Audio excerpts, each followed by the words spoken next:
Thank you, Mitch, and thank you to IMARC for the opportunity to present. My time's up, apparently. Yeah. All right. Share price 29.5 yesterday. We got about 4.4 cash as of the end of the quarter. Sorry, that's end of September, not June. Market cap about $45 million. We've been ticking up more recently because we've been having some good success at the Stavley project. I'll tell you about that. And certainly we provide a good value for shareholders. We get about 8% of our expenditure into the ground. We've demonstrated that there's a copper-gold porphyry at Thursday's Gossan. They are amongst the largest gold deposits in the world. That's what we're looking for. And our recent results are saying that we're very, very close to the high-grade core. We're hitting a lot of M veins, and we've just got to get a little bit hotter, and we think we'll be there. And given that the belt now hosts one copper-gold porphyry, we've got a number of existing targets. There will be others there. We just haven't got around to them. So our projects, I'm not going to go into Ararat. The Stavley project is the main project. We do have a project in Queensland as well. I won't talk about that either. We do have resources, a small Beshi-style VMS in Ararat, and a chalcocite-enriched blanket above the porphyry at Stavley, but that's not the prize. The prize is, in fact, a buried alkalic copper-gold porphyry that wasn't previously recognised by previous explorers, including, I might add, Rio Tinto, Newcrest, North Limited, etc.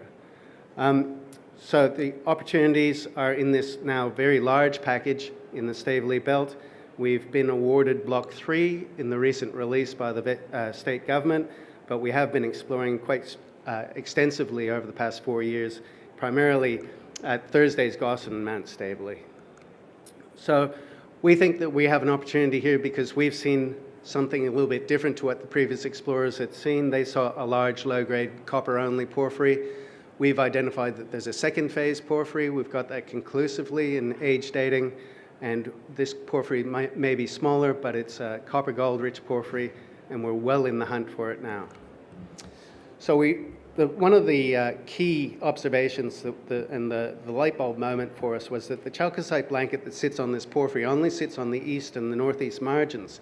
And the reason is because that's where these porphyry D veins come to surface. And they form the chalcocite blanket, but there are zones in corridors of gold and silver rich zones. So clearly this was another porphyry coming through up the north.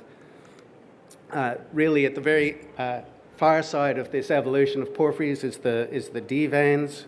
I don't know where the pointer is, but over on the right-hand side is those thick lines. Really, if you just follow the D veins, you should find your way into the porphyry, and that's what we started doing.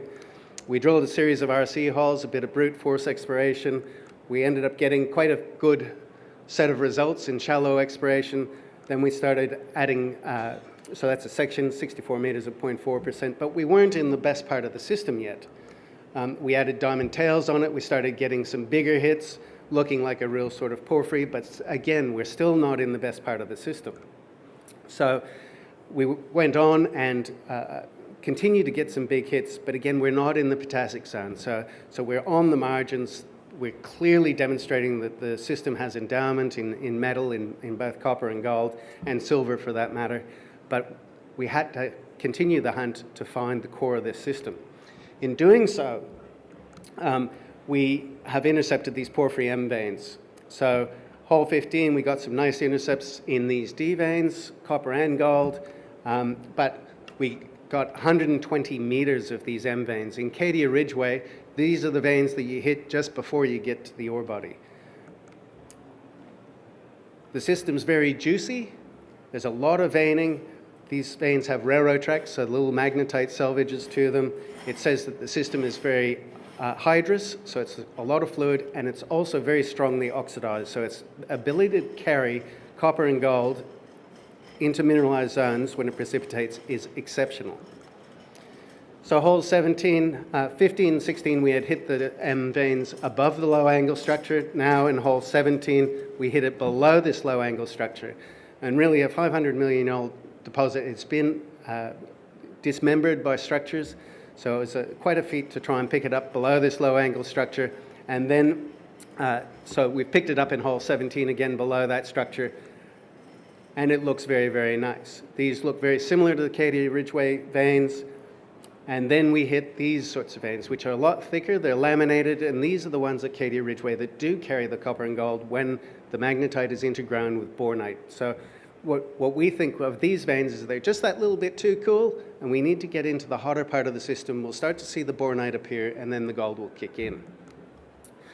So hole 26, we hit another structure below the low angle structure, the north-south structure. So we've got a low angle structure that we had to chase the mineralization across, and now at 500 meters depth we've hit this north-south structure, and the west side has been shunted to the north. So we drilled a series of 2-hole fences, holes 17 and 26, 24, 28, 35, 36, then 37, 38, and 39 and 40. And effectively what we're doing is prospecting along the length of this north-south structure, trying to find the hotter zone using drill holes to 500 to 700 meters depth. So this is really committed drilling, looking for something at 500 meters that's been offset by 2 major structures. Hole 35, hole 36 both hit the M veins on the west side of the structure now, so we've nabbed it, and hole 41 is in progress, drilling underneath these things, going into the hotter zone, and it's looking very, very good so far.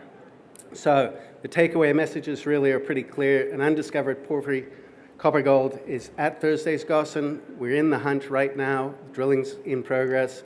They're amongst the largest gold deposits in the world.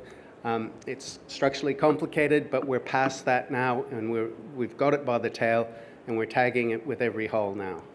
We're confident that we're going to find this thing, but we just can't tell you what the grade and tonnage is until we get a hole into it. We have other opportunities in the belt. Mount Stavley is one of them. So this is the gravity. I can't point, but the blue-colored blob up in the northern portion is the Thursday's Gossan porphyry. So the porphyries are gravity lows because they're less dense than the country rocks.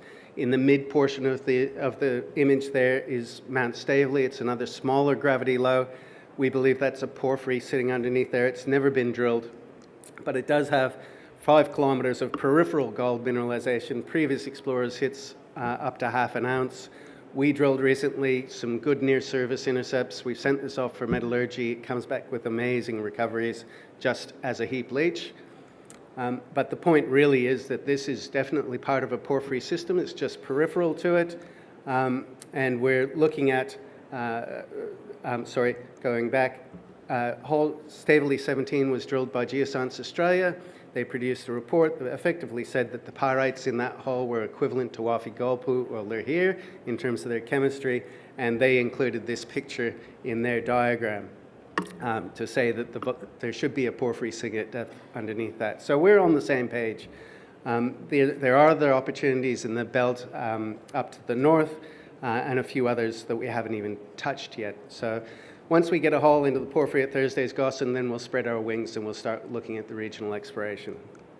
So the takeaway messages for Stavley, we've demonstrated that the porphyry is there. The results to date are very good, but we're not in the sweet spot yet, but we're rapidly approaching it. The M veins indicate that we are very close. We're very transparent in our technical releases, and so we've put a recent report by Greg Corbett, an Australian porphyry expert, on our website. You can read it at that address, but we are definitely confident we're going to find this thing. We've got plenty of cash, the drilling's ongoing, and there are other opportunities in the belt to be had. Thank you very much.